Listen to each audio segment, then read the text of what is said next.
এখনো পর্যন্ত July August বিপ্লবের যে স্পিড এবং স্পিড যে গতি, সেই গতি জামাত এবং এনসিপির হাতে আছে।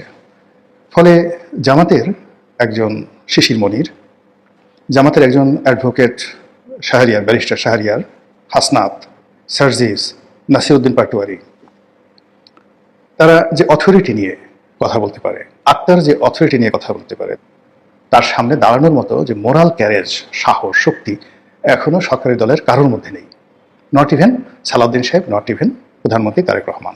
এই যে যারা তরুণ, তারা নির্বাচনের পর বেশ কয়েকদিন একটু চুপচাপ ছিলেন, কিন্তু এখন এই গত 15 দিন ধরে তারা আগের চাইতে আরো বেশি স্পিড নিয়ে কথা বলছে। শেখ হাসিনাকে তারা যে ভাষায় গালাগাল করছে, তার চেয়ে আরো বেশি সালাউদ্দিন সাহেবকে, তারপরে তারেক রহমান সাহেবকে, অন্যান্য মন্ত্রীদেরকে গালাগাল করছে।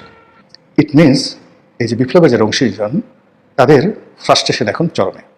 এই যে জুলাই আগস্টের যারা বিপ্লবী, তারা বাড়ি বাড়ি ছুটে চলছে। এই সমাজের যারা ইনফ্লুয়েন্সিয়াল যারা লোকজন, যারা একসময় গত 17 বছর ধরে আওয়ামী লীগের বিরুদ্ধে কথা বলেছে, তারেক রহমান সাহেবকে সম্মানিত করেছে, বিএনপি চেয়েছে বিএনপি ক্ষমতায় আসুক, তারা এখন সরাসরি বিএনপির বিরুদ্ধে কথা বলছে। যারা জুলাই আগস্ট বিপ্লবের যারা নেতৃবৃন্দ, তারা যে আরেকটি বিপ্লব, আরেকটি অসম্পূর্ণ বিপ্লব, আরেকটি অভ্যুত্থানের যে হুমকি দিচ্ছে, সরকারের যদি ন্যূনতম বোধ থাকে, তাদের উচিত এই বিষয়গুলো নিষ্পত্তি করা, কোনো রকম চালাকি না করা।